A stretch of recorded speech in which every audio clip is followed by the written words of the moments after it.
Bonjour à tous, bienvenue. Donc vous le voyez sur la miniature, le secteur du luxe. Donc les sociétés ont donné leurs résultats annuels la semaine dernière à cette semaine. La dernière en date c'était Hermès aujourd'hui. Donc on va revenir un peu sur ces résultats.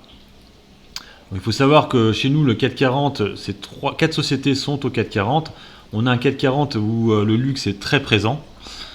Heureusement pour nous, le luxe est quand même un secteur très porteur et c'est surtout grâce à ça qu'on se maintient aussi bien en ce moment niveau des marchés. Donc, on va regarder un peu les cours de bourse pour commencer, et après on ira sur les différentes sociétés. Donc, les cours de bourse, donc on va commencer par Hermès, qui a donné ses résultats aujourd'hui. Donc, vous voyez, donc je vous l'ai mis en annuel, mais on est vraiment sur une très belle tendance. On a commencé à 8 euros, un truc comme ça. Bon, à l'époque c'était en francs, et là on est à 934. On est tout proche des 1000, 1000 euros. On reste seulement bugué à ces niveaux-là parce que bon, c'est très psychologique. Comme on a vu à peu près le seuil psychologique à 500. Voilà. Donc, à voir comment on va se comporter vers les 1000. On va certainement rechuter à ce moment-là. Si vous voulez la jouer, peut-être jouer. Alors là, c'est vrai qu'on est peut-être un peu haut, mais en dessous des 1000. Voilà. On verra après les comptes.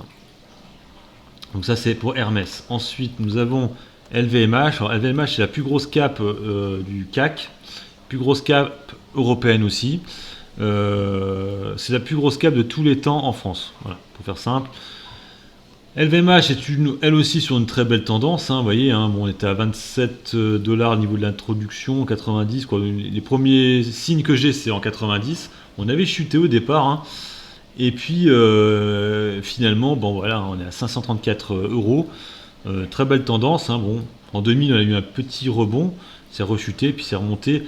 Ça a pris vraiment place à partir de 2016. 2016-2015, c'est à ce moment-là où ça a explosé. On va remarquer que principalement les valeurs luxe ont vraiment explosé à partir de 2017. C'est vraiment à partir de ce moment-là où ça a vraiment pris leur envol. Donc, est-ce qu'on n'est pas actuellement sur des bulles sur ces valeurs-là? On va voir. Donc LVMH, Kering, vous voyez un peu pareil, vous voyez à partir de 2016-2017 ça commence à monter. Elle par contre en 2000 on avait déjà eu une forte montée. En 2000 a beaucoup plus prononcée que les 3 autres. On était comme aller à 248 euros. Et là on est seulement entre parenthèses qu'à 537 euros. Voilà. Ce qui n'empêche qu'on est sur une très belle tendance, mais on remarquera qu'en 2000, elle avait plutôt bien performé par rapport aux 3 autres. Voilà pour Kering. Et la dernière, c'est L'Oréal. Alors, elle est beaucoup plus... alors, elle aussi avait plutôt bien marché en 2000 aussi. Elle était bien montée. Elle avait rechuté. Et elle s'est mise à décoller un peu avant. À partir de 2012, puis elle a vraiment explosé en 2019. Vous voyez, là, il y a eu une très belle bougie verte. Et puis 2020 la même, et puis 2021 ça continue encore, ça n'arrête jamais. Donc là aussi très belle valeur, valeur aussi très diversifiée, un peu comme LVMH, L'Oréal. Donc maintenant on va aller voir les... Bon, on va regarder rapidement, je vais pas tous vous montrer, mais on va aller voir rapidement les communiqués de presse. Donc je vous les transmets. Hop, voilà. Donc on va commencer par la société Kering. Donc Kering, alors qu'est-ce qui a été mauvais chez Kering cette année? C'est principalement Gucci qui l'a mis un peu dans le rouge. Vous voyez, donc, maison du luxe. Donc eux c'est Gucci, Yves Saint Laurent, Bottega Veneta, je ne connais pas. Donc vous voyez, à niveau des... Voilà, Gucci, on est à moins 21% sur l'année. Ensuite, Yves Saint Laurent, on n'a qu'à moins 13%. Bottega Veneta, que je ne connais pas, du coup, c'est plus 4%. Et les autres maisons, moins 9%. Bon, le problème, c'est que Gucci, c'est quand même leur gros chiffre d'affaires. Et c'est elle qui est le plus en baisse. Donc c'est pour ça qu'elle a un peu pris cher. Et ça se voit aussi au niveau du résultat net, résultat opérationnel, qui a aussi subi une très grosse chute. On remarquera assez bizarrement que les autres maisons ont pris aussi un résultat opérationnel assez mauvais. Vous voyez, par rapport à la baisse du chiffre d'affaires qui est de moins 9%, on a un résultat opérationnel courant qui est en baisse de 43%. Donc un peu problématique. Voilà, donc c'est principalement Gucci qui a posé problème à Kering. Par contre, au niveau des ventes, ce qui a plutôt été bon chez eux, c'est leur vente par internet. Ils se sont mis là-dessus et ça a été plutôt intéressant pour eux dans la vente de produits via internet, le e-commerce. Voilà. Le groupe investit par ailleurs de manière volontariste pour développer des plateformes de croissance transverse en matière d'e-commerce, d'omnichannel, d'infrastructures logistiques et de technologie, d'expertise et d'outils digitaux innovants. Donc voilà, eux ils tablent là-dessus, c'est pas bête non plus. Pour Kering. Je reviendrai après sur les chiffres. Là je vous montre juste ça, après je vais faire chaque société. Voilà. Il faut savoir aussi qu'ils ont vendu une bonne partie de Puma qui leur appartenait cette année. Et pour le côté un peu glamour, on va dire, il faut savoir qu'il y a l'actrice qui jouait dans Harry Potter, Emma Watson, qui fait partie du conseil d'administration. Voilà, ils ont embauché 3 personnes assez connues, une personne chinoise et une personne, il me semble, russe, et dont Emma Watson aussi, ambassadrice de charme, on va dire. Voilà pour la maison Gucci, Kering. Ensuite, nous avons Hermès. Alors Hermès, comme je vous l'ai dit tout à l'heure, Hermès c'est plus une société beaucoup moins diversifiée que les autres. Ils vont pas vendre de vin, ils vont pas vendre vraiment beaucoup de textiles. Donc nous avons des chiffres qui sont tous négatifs, bien sûr, parce qu'il y a eu le Covid qui est passé par là. Donc principalement en Europe, on est sur des baisses de 28%, en Europe de 20%. Le Japon c'est moins 3%, c'est peut-être les seuls qui sont à peu près bons, et avec l'Asie, c'est principalement, alors il faut savoir qu'Hermès est une marque adorée par les Chinois. Ils achètent que du Hermès pratiquement, effectivement les sacs sont très chers, des Kelly bags, des trucs comme ça coûte 20 000 euros.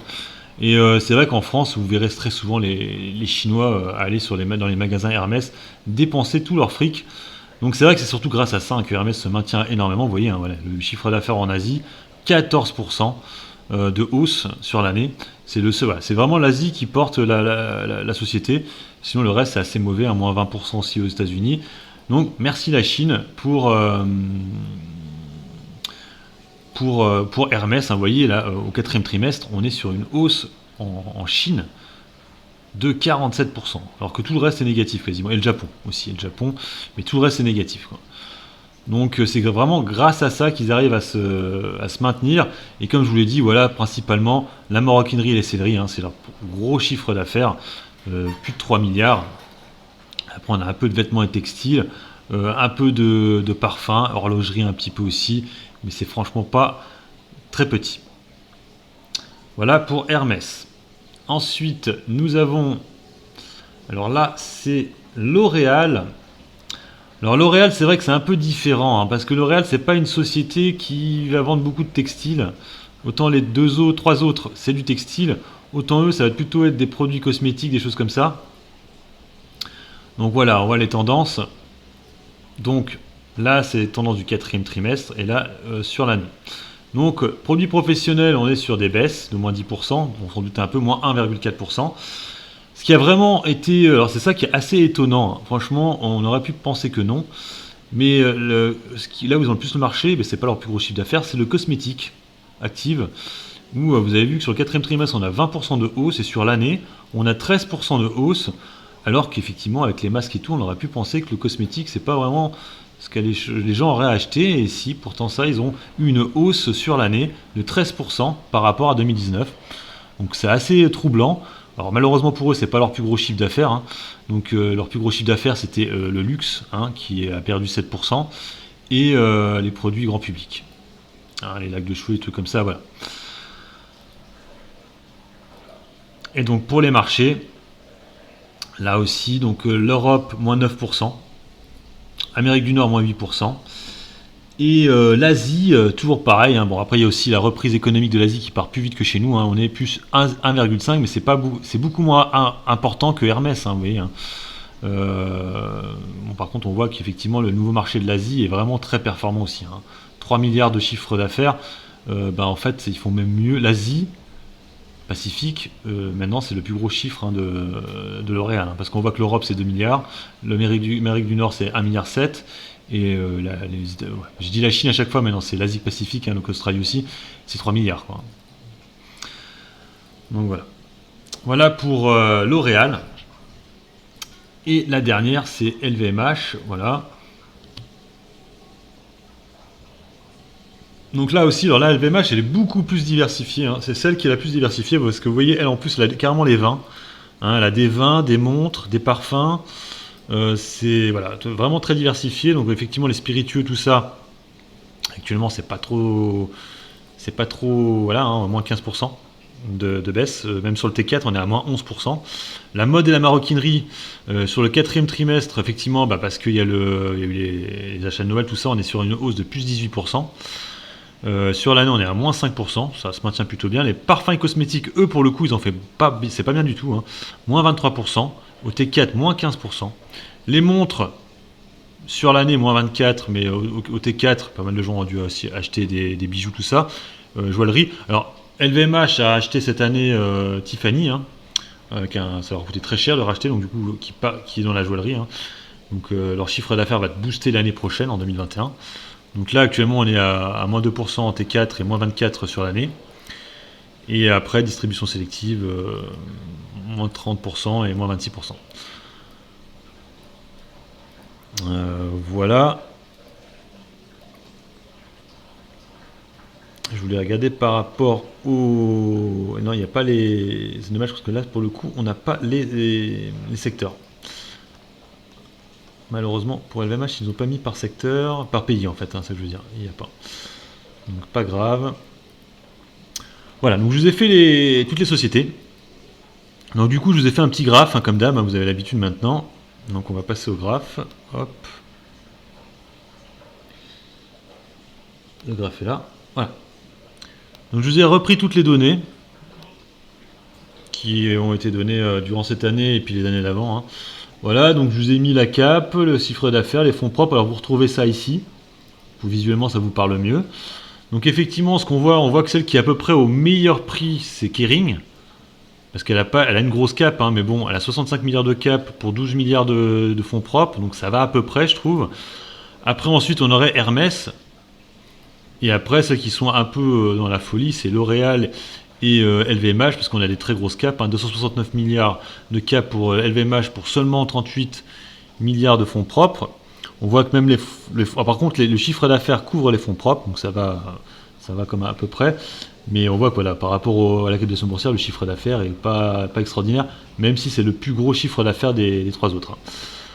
Donc voilà, niveau des fondamentaux, on va dire que sur ces bases, Kering serait la valeur la plus intéressante actuellement, au vu de son chiffre d'affaires, de ses fonds propres et de sa capitalisation boursière. Après viendrait...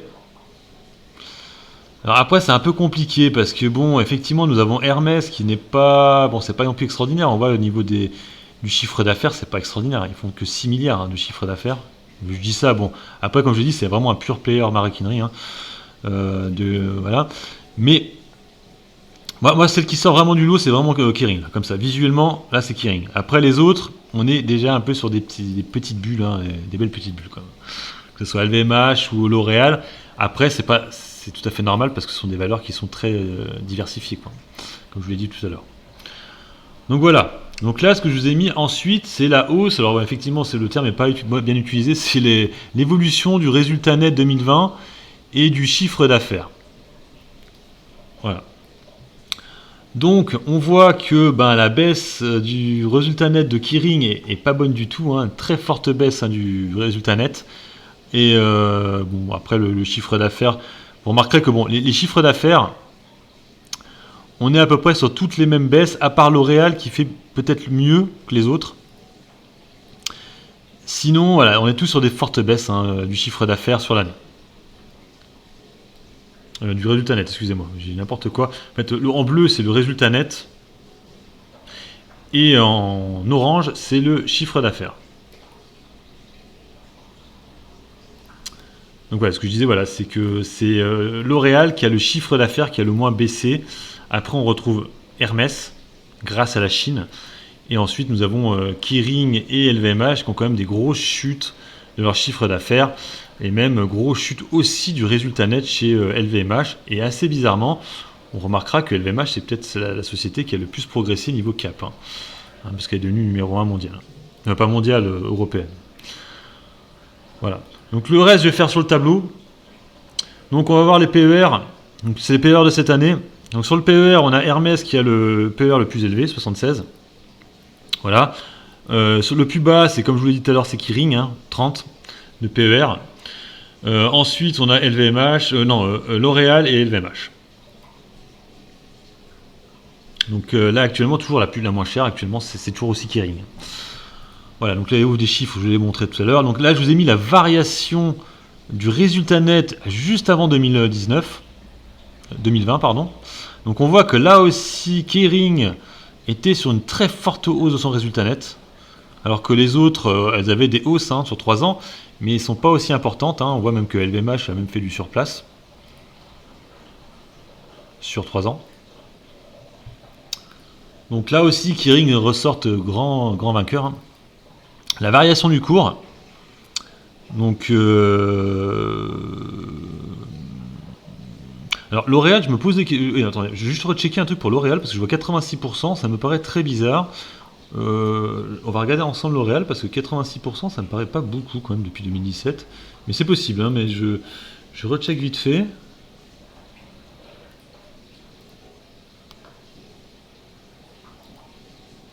Ouais, non, c'est ça. Ouais, non, on est bien sur 86% de hausse. Voilà, de L'Oréal. En fait, elle a beaucoup monté ces derniers temps, L'Oréal. C'est pour ça que c'est moins impressionnant que les autres. Voilà. Et je vous ai mis, pour finir, le dividende, les rendements des sociétés. Donc on remarquera que les dividendes, les rendements, c'est à peu près toutes les mêmes. On voit que LVMH, on est à peu près à 1,1 au cours actuel. 1,3 sur L'Oréal et 1,5 sur Kering. Voilà, donc au final, vous vous en doutez, la plus intéressante, mine de rien, si je regarde que les chiffres, ce serait quand même Kering, parce que, comme je vous l'ai dit tout à l'heure, niveau des fondamentaux, elle n'est pas non plus ultra haute. On voit que le résultat net sur 3 ans était quand même sur une très forte hausse. Effectivement, le résultat net a pas mal bugué cette année quand même. Et le chiffre d'affaires surtout, qui a le pire chiffre d'affaires de baisse. C'est marqué hausse, mais c'est une baisse, moins 18.